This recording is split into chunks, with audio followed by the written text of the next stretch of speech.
இந்த மார்த்தாண்டம் காலச்சந்தை செல்லக்கூடிய சாலையுடைய நிலைமை ஒரு குண்டுகளும் ஒன்றடி பள்ளம் நிரம்பி காணப்படுகிறது. இந்த சாலையை நீங்கள் ஆய்வு செய்ய வேண்டும். 2 வீலர்கள் தொடங்கி வாகனம் ஓட்ட முடியாமல் மக்கள் தள்ளாடி கொண்டிருக்கிறது. மக்கள் ஒவ்வொரு நாளும் மிகப்பெரிய விபத்து நடந்து கொண்டிருக்கிறது.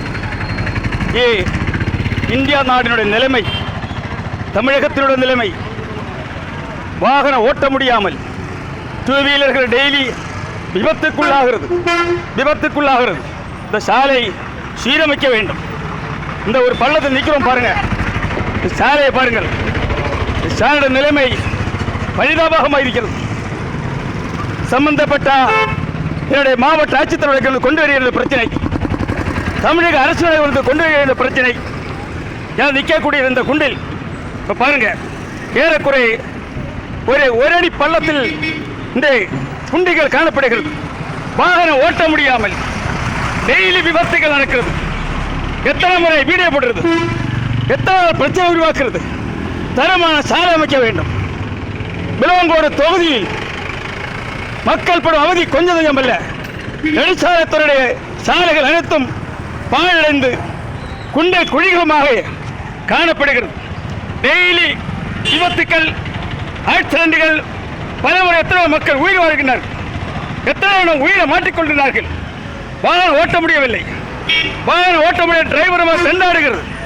ஆகையால் மதிப்புக்குரியதான மாவட்ட ஆட்சித்தலைவர் தமிழக அரசு நடவடிக்கை எடுக்க வேண்டும். இல்லை என்று சொன்னால் சாலையில் படுத்து போராட்டம். ஹெல்மெட் வைக்கல சொன்னால் 1000 13,000 பெட்டி அடிக்கின்றீர்கள். தரமான சாலை எங்கே? மக்களுக்கு வாகனோட தரமான சாலை எங்கே? அது சொல்லுங்கள். நீங்கள் ஹெல்மெட் போடலாம், கூலி வேலைக்காரனுக்கு 3000 1000 பெட்டி, வியாபாரிகளுக்கு, வாகன ஓட்டுநர்களுக்கு டாக்ஸ் கட்டினால் என்னெல்லாம் நெருக்கடிக்கிறீர்கள் நீங்கள். ஆகையால் தரமான சாலை வைக்க வேண்டும். இதான் தமிழ்நாடு முன்னேற்ற கழக கோரிக்கை. சாலை போடுவதில்ல, பார்த்துக்கோங்க, போய் பார்த்துக்கோங்க. உங்களுக்கு வேண்டியதான் போட்டு கிடக்கும், உங்களுக்கு வேண்டியதான் போட்டு கிடக்கும். இது சரியா, போய் பார்த்துக்கோங்க.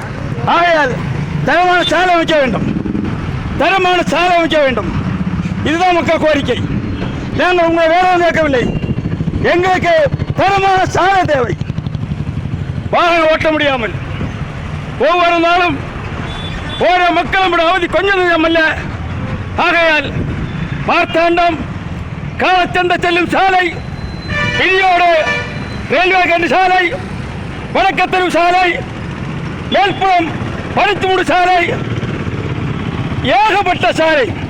இதே விளவோட தொழில் சாலை அனைத்தும் சீர்குலைந்து வாகனம் ஓட்ட முடியாமல் மக்கள் தளமாறுகிறது. தமிழக அரசு கவனம் செலுத்த வேண்டும், கவனம் செலுத்த வேண்டும், கவனம் செலுத்த வேண்டும், கவனம் செலுத்த வேண்டும். குண்டை குடியும் பள்ளம் பார்த்து வாகனத்தை ஓட்ட வேண்டும். அதுதான் கோரிக்கை. நடவடிக்கை எடுக்க வேண்டும் கேட்டு பேட்டி முடிக்கிறேன். நன்றி, வணக்கம். மோகன்குமார், தமிழ்நாடு முன்னேற்ற கழக நிறுவனர்.